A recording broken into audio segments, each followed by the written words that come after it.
Oh, here he is. Oh my God. My beautiful Chippy.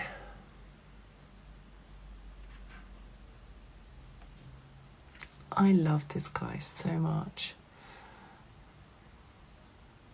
Let me tell you a story about Chip. Oh no, I'm going to cry. Oh, no, I'm not going to tell that story. Oh. Oh. Oh.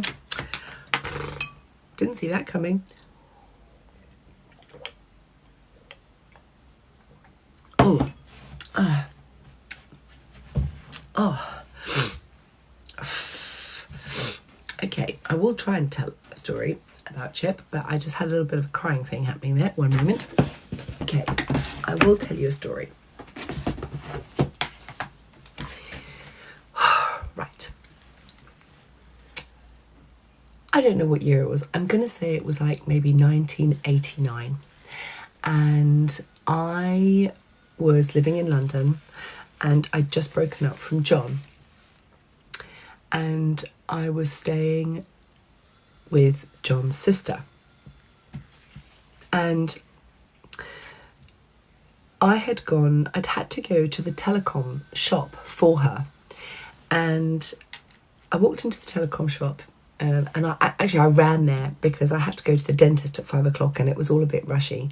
So I went into the telecom shop and there was Chip.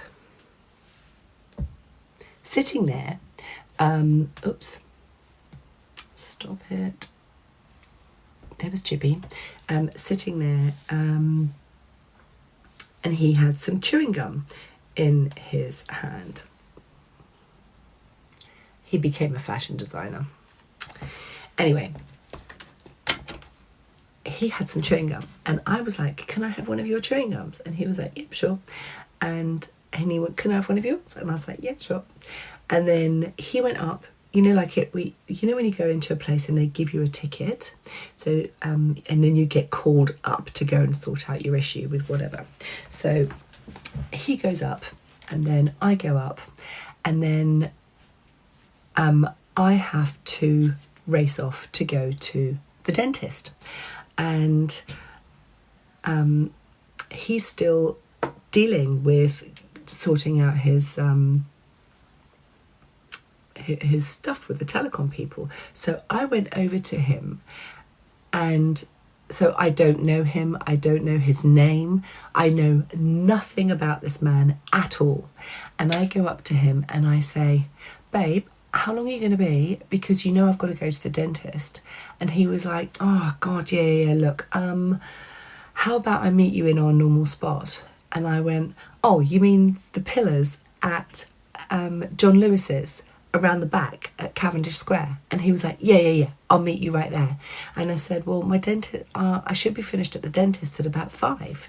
And he was like, "Okay, yep, I'll meet you there at 5. So I don't know this man's name. I don't know anything about him.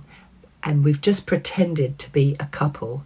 And it was so funny because as I went to leave, he went to kiss me goodbye. And I was like, "Stop it, I'm in a hurry like this," because, you know, like we were pretending to be a couple, and he just took it that little bit extra.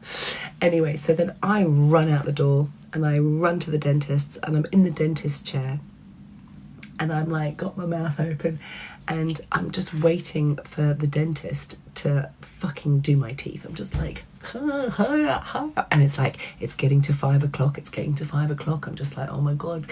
And so hang on a minute, I've just got to keep showing this little Chippy. So 5 o'clock runs around and I'm like, oh my God, I've just got to get to John Lewis's. I've got to get there somehow. And so the dentist eventually finishes and it's got to be 5:15. And so I jump out of the dentist chair, I run down the street. I'm like running to John Lewis's like a lunatic, to a man who I don't know his name, I mean, God, he could have been an axe murderer for all I know. And I get to the pillars outside the back of John Lewis's, and I'm like, oh God, fuck, he's not here.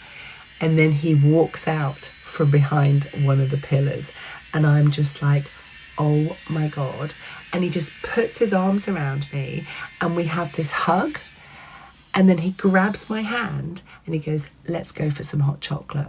And so then we just walk off down the road holding hands. We don't know each other's names. We don't know nothing about each other. And we go and we sit in this cafe and we drink hot chocolates until closing time. And then we walk to the tube station. I had to go to South London. I went to Brixton and he went to North. And we're in the tube station and we walk away from each other and we're both walking away from each other, and then we both turn. We do that thing where we both turn and we look at each other as we've walked away, and then there's that little moment where you're walking off and you think, oh, I'll just have a quick check.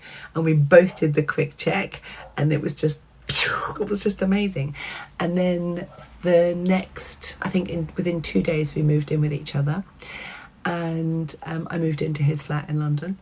And my problem is that I was leaving to go to New Zealand at the time. I was like 23 years old, and I was heading to New Zealand. And oh, my little chips. Anyway, so I then we had a very short, wonderful, amazing romance, but we stayed in touch our whole lives. We had different relationships throughout the last 30 years or whatever, and we always talked about getting married, and we always talked about being together eventually and all of this sort of stuff. And I got married and he was devastated, and this is Chip. This is my one of my exes. I'm doing a story about my ex. I'll just hold that down so that you can see him and see me. And so then I'm in New Zealand. The pandemic hits, and we've been friends our whole lives, like literally our whole lives. He became a fashion designer. Chipodina.com was his label, and his label, the image on his label, which is, this is the image, that's his label, of his fashion label. I think you can Google Chipodina.com. I don't know if it's still around anymore because he died, but that's my bum. Anyway, so that's another picture of him being on. This is when he was much, much older. Anyway, so he goes to Sydney and he opens up a fashion store in Sydney, and he comes to New Zealand and we spend some time together, and then the pandemic hits and we're talking a lot, and he's like, you know how much I love you, I want to be with you, blah, blah, blah, blah. And I said, look, I'm coming to England this year, let's get together. Pandemic hits, we don't get together. Obviously I'm married at this stage, but my husband's cheated on me, and I'm like, oh, I could go and visit him. I mean, I'm not going to cheat on my husband or do anything like that, unlike my husband, but you know, I'll go visit Chip and see, you know, how he's doing. And then what happens? Then I think it's 2021. No, it must have been 2020. He was living in Nigeria and he went back to London, and he was at his mum's, and we were talking every day, and he'd literally been in the UK for maybe 2 or 3 days, and he said, oh, you know, I've got this real pain in my leg, and I don't know what's going on. And so then the next day he'd had a fall and he'd ended up in hospital, and he was texting me, and we were chatting, and he said, oh, look, you know, I'm in hospital, they found a lump in my chest. And I was like, oh my God, that's really terrible. You know, tell me, just keep me posted, you know, love you, blah, blah, blah, good night, bye-bye. And then he was like, oh my God, I've had to have an operation. They cut this lump out of my chest, and it was the size of an orange, and I'm really tired, and I love you, and you know, can you come to England, and you're the love of my life and I want to be with you, and all of these things. And I said, oh look, obviously there's a pandemic, and well, no, he never got married. And was your husband okay with you texting your ex every day? Yeah. Because the thing is that just because Chip loves me, I'm not going to cheat on my husband. But even though my husband cheated on me, and Brian knows that I'm friends with all of my exes. Like, anybody that I date has to realise that I'm friends with all my exes. I won't cheat on you, but I'm still going to be friends with all my exes. Anyway, let me finish the story. And then on the 29th of August, I think it was, I'll see if I can remember. So Chippy texted me and said, hey, look, I'm really tired. Let me text you tomorrow. And I said, okay, darling, I'll speak to you tomorrow. And I never heard from him again, because that night he had a heart attack and he died. And I texted him the next morning saying, hey, babe, how are you feeling this morning? Let me know how you're going. Text him again. I called. I couldn't get back in touch with him. I was calling and texting, and I just didn't know what was going on. And I'm like, oh my God, what's going on? And I started to get really worried. So then around about the 5th of September, when I just tried doing all the calling and all the texting, I went to his Facebook page, and there was a GoFundMe, and it said that he died. And I was just devastated. I just couldn't believe he died. And I was so fucked off because we were in the middle of a conversation and we didn't get to finish. I was very sad.